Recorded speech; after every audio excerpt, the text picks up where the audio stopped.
So hello friends, जैसे कि आपको पता है हमने हिस्ट्री के टॉपिक्स कवर करने शुरू किए। हमने स्टार्टिंग अपनी यूपीएससी की हिस्ट्री से की है, जिसमें हम वैदिक period, Mauryan age, Mahajanapada, Indus valley civilisation, prehistoric पढ़ चुके हैं। आज हम बात करेंगे पोस्ट मॉडर्न पीरियड पे। पोस्ट मॉडर्न पीरियड कब आया? मौर्यन डायनेस्टी गिरने के बाद। उसका गिरने का कारण क्या था, क्या हो सकता है? अशोका का डेथ के बाद। क्यों? क्योंकि अशोका ही उसके मेन जो है किंग थे। अगर अब इसकी बात करें, उसके बाद क्या हमने इसमें समझना क्या कि मौर्यन के बाद कौन सी डायनेस्टीज आई और क्या इसका ट्रेडिंग पे इम्पैक्ट रहा, क्या डेवलपमेंट हुई, क्या कमी आई, या मौर्यन बढ़िया थे या इन्होंने अच्छा किया, ये सब हम आज की वीडियो में देखेंगे। अगर हम इसकी सबसे पहली डायनेस्टी की बात करें, डेट इज शुंगा। शुंगा के फाउंडर कौन थे? पुष्यमित्रा शुंगा, जिन्होंने किसको मारा था? बृहद्रथा मौर्य को मार के जो है इस किंगडम को चलाया था। कैपिटल क्या था इसका? पतलीपुत्रा। रिवाइवल क्या थी? ब्राह्मणिज्म। परफॉर्म्ड अश्वमेध यज्ञ जो है परफॉर्म करते थे ये। उसके बाद अगर हम बात करें नेक्स्ट डायनेस्टी की, डेट वाज कान्वास। कान्वास डायनेस्टी में क्या था? शुंगास के बाद बहुत छोटी सी डायनेस्टी थी एक, ठीक है। ज्यादातर इसमें क्या था? नॉर्थ इंडिया में लिमिटेड कंट्रोल था और कुछ नहीं, नॉर्थ इंडिया में थोड़ी सी जगह पे लिमिटेड कंट्रोल था इनका। उसके बाद इंडो ग्रीक्स की बात करें, रूल्ड इन नॉर्थ वेस्ट वाली साइड उन्होंने किया था रूल।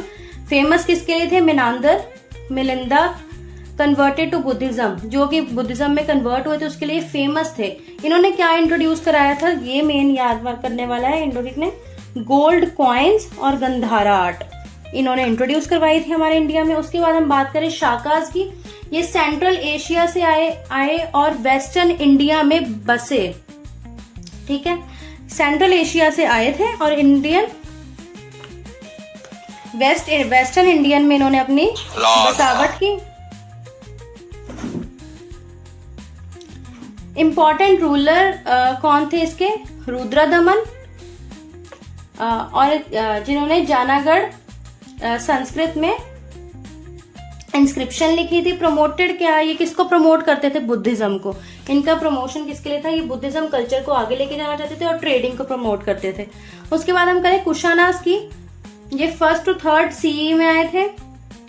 इनकी ये सबसे इंपॉर्टेंट डायनेस्टीज थी मौर्यंस के बाद में। और इसके फाउंडर कौन थे? कुजुला कदफिसाइजिस। इसके ग्रेटेस्ट जो रूलर थे वो कौन थे? कनिष्का, ठीक है। उसके बाद अगर बात करें कि बुद्धिज्म का सपोर्ट करते थे ये भी, काउंसिल कश्मीर में बुलाया था इन्होंने 4 मेन बुद्धिस्ट को, 4th बुद्धिस्ट थे ये। Gandhara and Mathura school of art develop. अब ये क्या है? इन्होंने गंधारा और मथुरा स्कूल किए डेवलप आर्ट के, ठीक है। सिल्क रूट ट्रेड फ्लरिश हुआ इनके टाइम पे। क्या होता? सिल्क रूट जो है वो फ्लरिश हुआ था। उसके बाद बात करें सतवाहनास में क्या है? सतवाहनास की बात करें तो इन्हें और भी नाम से बुलाया जा सकता है। वो नाम क्या है? अदर नेम अगर हम इन्हें दे सके, अंधाराज। अंधराज क्या है? इंपॉर्टेंट रूलर इसके क्या थे? गौतमीपुत्रा इसके ग्रेटेस्ट किंग थे, ठीक है। किसको डिफीट किया था? शाकास को। उसके बाद करें कि ट्रेड किसके साथ करते थे? रोमन्स के साथ ट्रेड करते थे ये। उसके बाद आ जाता है art and culture, Gandhara art. अब ट्रेड, क्योंकि जो है ट्रेड बहुत फास्ट हो गया था हमारा, जो है ट्रेड बहुत फास्ट हो गया था, जिसके कारण क्या है, फास्ट ग्रोथ की वजह स्पेशली सिल्क रूट का जो है ट्रेड वो फास्ट हो गया था। और बुद्धिज्म और हिंदुइज्म ने दोनों ने स्प्रेड होते हुए ट्रेडिंग शुरू की, ठीक है। गंधारा आर्ट जो है और भी इन्फ्लुएंस होने लगा उसका। मथुरा आर्ट जो थे वो फ्लरिश्ड होने लगे। कॉइन सिस्टम जो है वो और डेवलप होने लगा, ठीक है।